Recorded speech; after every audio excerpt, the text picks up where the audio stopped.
total of 1,600 city workers. On October 1st, it was announced that they have a 3.5% total pay increase as inflation Students are roaring with pride as we head into tomorrow's border war matchup. Today, SEC Nation hosted its live preview show on Carnahan Quad, where several of Mizzou students and fans. The county clerk called 85 people as potential jurors to the courthouse today.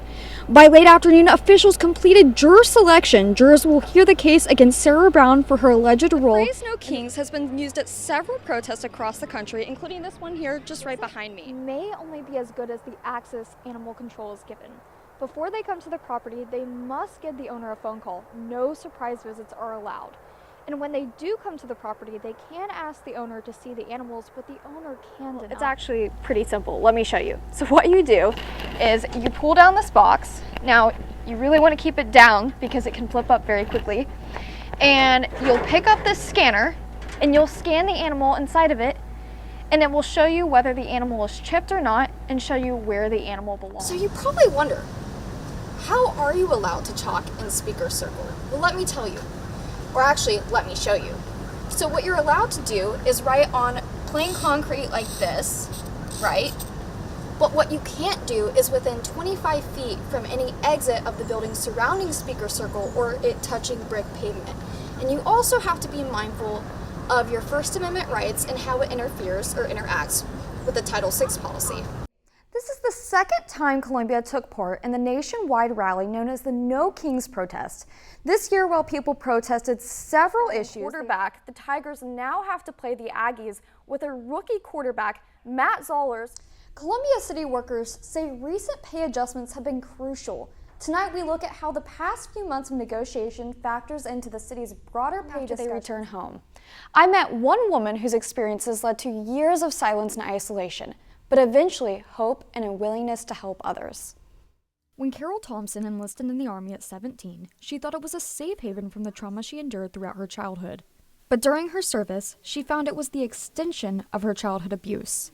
It was almost normal at that point in my life. Thompson worked as a heavy equipment mechanic in the 1970s and was the first woman at her station. When you're a mechanic and you're leaning over an engine, you kind of have your bum exposed sticking out of the engine, so it was nothing for the guys to walk by and slap me on the butt. She says back then, men thought women only enlisted for certain reasons. It was humiliating because in the military at that time, the guys thought you were there because you were a whore, you were a lesbian, or you wanted to find a spouse. This marked the beginning of Thompson's military trauma. On her 18th birthday, she was raped by her sergeant. I thought he was supposed to protect me. She was fearful to speak up because of potential repercussions. If I would have spoke up, I might have been discharged and sent home in disgrace. Carol eventually started her healing journey. My friend dared me to go to church, so I did. And that dare led her to Columbia, where she became involved with youth ministry. So, you know, I know what loneliness feels like. I know what fear feels like. It's just part of what God has for me to do. In 2020, Carol discovered she had a chronic illness, which led her to her home health nurse, Rebecca Wishmeyer. Well, I sort of ran into Carol. As they spent time together, they started to bond. And she always was telling me about mental health. That's when they teamed up to spread awareness through the Veterans Mental Health Council. I said, well, let me try to work with you on mental health. Together, they are not only persevering through their own battles, but helping others fight theirs. It takes a warrior to know that they need help. There were more than 8,000 reported cases of sexual assault in 2024, according to a report from the Department of Defense. That report also says 55% of female veterans and 38% of male veterans experience sexual assault. If you or someone you know is struggling with a mental health crisis, you can get help by calling the 988 hotline. In the studio, Simone McCandless, KOMU 8 Colette News. Youngblood left her dog Mojo in the care of Melissa Sanders in June, believing she was leaving her pet with a trusted breeder. On November 1st, Youngblood received a text from Sanders saying her dog had died. After that, Sanders went silent. And wasn't responding to me. And that's when I first realized that there was something going on. Animal Control Director Kevin Myers said what Youngblood did next was a turning point in this case. She forwarded Mojo's autopsy report to them. It held enough information for investigators to take the next step. That was enough physical evidence to give us probable cause to get that warrant. That's when Animal Control discovered the nearly 30 malnourished and dying dogs. Even though Animal Control had received complaints against Sanders in June and September, it says it followed protocol.